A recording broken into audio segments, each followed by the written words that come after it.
Assalamualaikum warahmatullahi wabarakatuh. Selamat sore, perkenalkan saya Cindy Ananda Anwar dengan NIM 250301070215 dari kelas AK211. Pada kesempatan ini saya akan mempresentasikan hasil proyek ekonomi makro yang berjudul Analisis Dampak Kebijakan Pemerintah Terhadap Inflasi dan Pertumbuhan Ekonomi Daerah berdasarkan kasus A. Pada kasus A, inflasi Provinsi X mencapai 9% akibat kenaikan harga BBM dan bahan pangan. Di sisi lain, pertumbuhan ekonomi daerah hanya mencapai 2,5%, lebih rendah dibandingkan rata-rata nasional yang sebesar 5%. Untuk mengatasi masalah tersebut, pemerintah menerapkan dua kebijakan utama, yaitu kebijakan moneter kontraktif melalui kenaikan suku bunga acuan serta kebijakan fiskal ekspansif berupa bantuan langsung tunai atau BLT dan subsidi bunga bagi UMKM. Terdapat tiga masalah ekonomi makro utama dalam kasus ini. Yang pertama, inflasi tinggi. Kedua, pertumbuhan ekonomi rendah. Yang ketiga, potensi peningkatan pengangguran. Ketiga masalah ini saling berkaitan. Ketika inflasi meningkat, daya beli masyarakat menurun. Akibatnya konsumsi berkurang dan pertumbuhan ekonomi melambat. Jika pertumbuhan ekonomi melambat, kesempatan kerja juga akan berkurang sehingga pengangguran dapat meningkat. Sebelumnya mohon izin Ibu, dalam laporan ini saya menggunakan data ekonomi makro Provinsi Jawa Barat sebagai representasi kondisi yang mendekati kasus yang diberikan.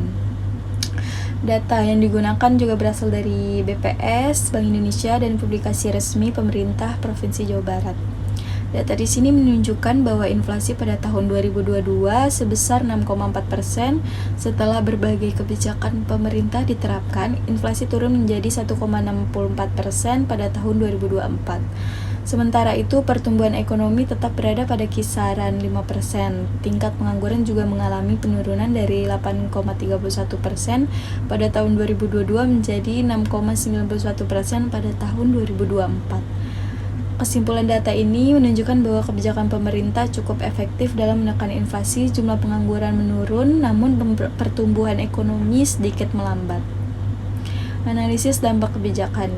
Dari sisi kebijakan moneter, suku bunga menjadi naik, menekan konsumsi dan investasi, membantu menurunkan inflasi. Dari sisi kebijakan fiskal, BLT dan subsidi UMKM, daya beli masyarakat juga terjaga, aktivitas ekonomi meningkat. Lalu dari sisi analisis kurva Phillips yang menunjukkan adanya trade-off antara inflasi dan pengangguran. Lalu inflasi menurun dan pengangguran juga turun dari 8,31% menjadi 6,91%. Hal ini menunjukkan kombinasi kebijakan moneter dan fiskal cukup efektif menjaga stabilitas ekonomi. Dalam pelaksanaan kebijakan ekonomi selalu terdapat trade-off atau konsekuensi yang harus dihadapi.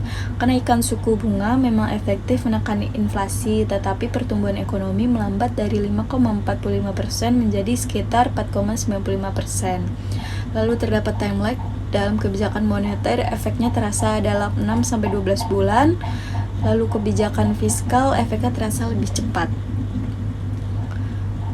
Rekomendasi kebijakan ada dua. Rekomendasi jangka pendek, ada subsidi transportasi bahan pokok, menekan biaya distribusi pangan, mengurangi inflasi akibat kenaikan biaya produksi dan distribusi.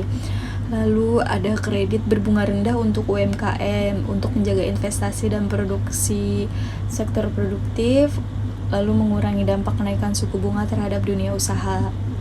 Yang kedua ada rekomendasi jangka panjang.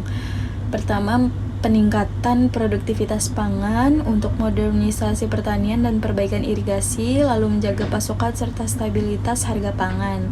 Kedua, pengembangan industri pengolahan lokal untuk meningkatkan nilai tambah produk daerah, menciptakan lapangan kerja, dan mendorong pertumbuhan ekonomi.